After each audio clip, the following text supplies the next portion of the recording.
साहेबन की साहेब।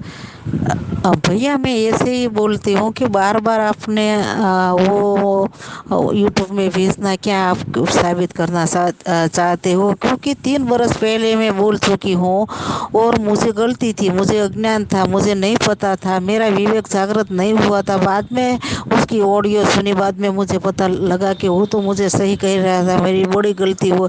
अब मुझे बहुत पछतावा हो रहा है और दुखी भी हूँ।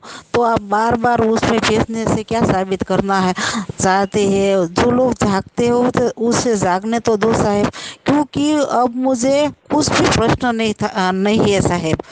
क्योंकि मैं 35 लोगों के पास जा चुकी हूँ, उसमें वो रजनीश भी आ गया है, आपने काल निरंजन भी बोला था, तो मैं ऐसे कुछ नहीं कह सकती। लेकिन मेरा प्रश्न ही खत्म हो गया है कि है ओशो का पुस्तक में भी बहुत पढ़ा है साहेब। और मुझे पता चला कि मुझे पुरुष प्रकृति का आनंद भी रहा था 25 या 30 दिन, बाद में घटने लगा था। बाद में विहंगम योग में मैं भी जा चुकी हूँ, मैं 35 लोगों के पास में जा चुकी हूँ। और नितिन दास साहब ने मुझे क्या कहा, क्या हुआ, वो मुझे पता नहीं चलता है। लेकिन अब अध्यात्म में लिए मुझे कुछ प्रश्न ही नहीं उठता है। मैं जब लोगों के पास गई थी तो कुछ दिन उसके पास रुकती थी, लेकिन मुझे मन की शांति नहीं मिलती थी और प्रश्न पर प्रश्न उपस्थित हो रहा था। तो अब मुझे प्रश्न ही नहीं उपस्थित होता है साहेब।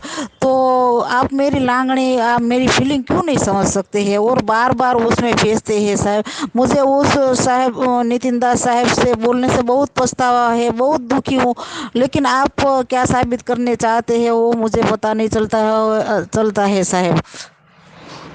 तो मुझे माफ़ करना साहब, गलती हो तो। लेकिन बस मुझे कुछ अब प्रश्न ही नहीं है और पूरी तरह से मैं उनसे समर्पित हूँ। वो मेरे लिए परमात्मा है, वो मेरे लिए मालिक है, सब कुछ मेरे लिए वही है साहब। आप ज्ञानी दृष्टि से देख लो, घाट की दृष्टि से देख लो, गुरु की दृष्टि से देख लो। आप गुरु किसे कहते हैं वो भी हमको तो पता नहीं चलता। बस उसके पास जाने से, उसकी बात सुनने से, उसने मुझे क्या किया, क्या करा, मुझे पता नहीं है। लेकिन मुझे अब प्रश्न ही नहीं है मेरे जीवन में साहब। बस भूल हो तो माफ़ करना और दूसरी बार न भेजो। और जो लोग जागृत होते हैं उसको जागृत होने दो तो अच्छी बात है। साहेब बंदगी साहेब, साहेब बंदगी साहेब, साहेब बंदगी साहेब।